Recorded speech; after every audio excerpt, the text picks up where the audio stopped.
Bonjour et bienvenue pour ce petit point d'actualité sur Conviction Asset Management. Et pour en parler, je reçois aujourd'hui son président Philippe Delienne. Philippe, bonjour. Bonjour Bogdan. Vous allez bien? Très très bien. Et on va parler des performances. Alors, est-ce que vous êtes content de vos perfs? Non, pas content. La performance cette année n'est pas bonne. On est aux alentours de 0, alors que les marchés ont été plutôt favorables, compliqués mais favorables. Et surtout dans le comportement du fonds. On parle de conviction premium là. On parle de conviction premium. Au mois de juin, le marché a baissé d'environ 8% et nous avons baissé du même montant. Ce qui n'était pas dans le track record du fonds de 2005 à 2011, où systématiquement nous baissions de 20 à 30% par rapport au marché, c'est-à-dire de 2-3%, et que nous reprenions à peu près 40 à 50% de la hausse. Donc au-delà de la performance, c'est le comportement. Vous étiez meilleur avant? Ça vient de 2011. En 2011, il y a eu un changement de réglementation. Pour ceux qui s'en souviennent, c'est les UCITS 4. Et UCITS 4 a fait qu'un certain nombre de nos clients, en particulier les fonds de fonds, ne pouvaient plus acheter d'autres fonds de fonds. Je vous rappelle, avant 2011, on était un fonds mixte, fonds et titres en direct. Et donc, ça a amené à avoir à peu près 150 millions d'euros de rachats sur notre fonds, ce qui n'était pas une mince somme. Oui, ça fait mal quand même. Ça fait mal quand même. Comme l'équipe, en particulier Alexandre, avec qui je travaille depuis très longtemps. Alexandre Aizé. Avec Alexandre Aizé, que je travaille depuis pas mal de temps, a la compétence de la gestion action. Donc, on a pris la décision que le fonds deviendrait investi majoritairement à 90% en titres en direct. Et je pense que ça a été vraiment la mauvaise décision. Pourquoi? Parce que ça a entraîné 3 problèmes. Premier problème, nos gérants ont dû se consacrer non seulement à la location et à la gestion du risque, mais beaucoup plus à la sélection et au suivi des valeurs. Donc, un problème d'emploi du temps, tout bête, et donc de management. Deuxième point, on s'est privé d'un certain nombre de stratégies décorrélantes, de fonds de performance absolue, de CTA. Donc on s'est privé de ce genre de stratégie.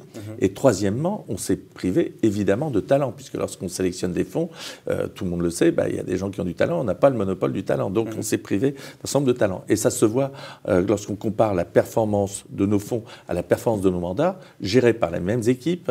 Eh bien les mandats ont des surperformances de l'ordre de 4% par rapport à nos propres fonds. Donc vos mandats marchent bien et la voilà, donc ce n'est pas le problème des équipes, c'est bien le problème de la méthode de gestion et du process de gestion qui a été modifié. Et puis en parallèle, il y a une deuxième chose qui a été modifiée, c'est pour la gestion des risques extrêmes. Vous savez que sur Conviction, on a beaucoup travaillé et depuis très longtemps, je travaille sur les crises. Et on a mis en place un système moins coûteux de gestion des crises, mais en contrepartie qui fonctionne moins souvent, qui fonctionne en fait que lorsqu'il y a une vraie crise où le marché baisse de 20%. Voilà. C'est rare ça quand même. Et ça, c'est très rare. Donc c'est pour ça que un marché qui baisse de 10, eh bien, on n'amortit plus. Donc, ce que j'ai pris comme décision... Oui, votre décision. Voilà, c'est qu'à partir de là, la décision, elle est simple. À partir du moment où il y a le constat qui est fait, il faut revenir en situation hantée, c'est-à-dire revenir à la manière dont on gérait avant 2011, c'est-à-dire des fonds et des titres en direct, puisque ça marchait bien, et deuxièmement, que nos options soient gérées comme je le faisais précédemment, c'est-à-dire beaucoup plus proche du prix du marché, de façon à avoir des véritables amortisseurs, même dans les mini-crises, ce qui nous éviterait ce qu'on a connu au mois de juin. Voilà. Donc là, sur les options, la mise en œuvre a été réalisée depuis fin août. Donc ça, c'est en place. Ça c'est en place. J'ai eu l'AMF vendredi et d'ici à peu près 3 semaines, on devrait avoir l'autorisation de revenir en fonds mixte. L'AMF est d'accord. Conséquences pour le fonds, pour les équipes? Alors, pour le fonds, moi je suis persuadé et je vais le démontrer que on va revenir au track record 2005-2011. C'est celui pour lequel les clients nous avaient sélectionnés. Donc ça, c'est très important. Et pour moi aussi, parce que j'ai mon argent placé dans ce fonds et c'est ce que je souhaite. Parce que je ne souhaite pas avoir la perf qu'on a eue ces derniers temps. Et deuxièmement, Alexandre va nous quitter.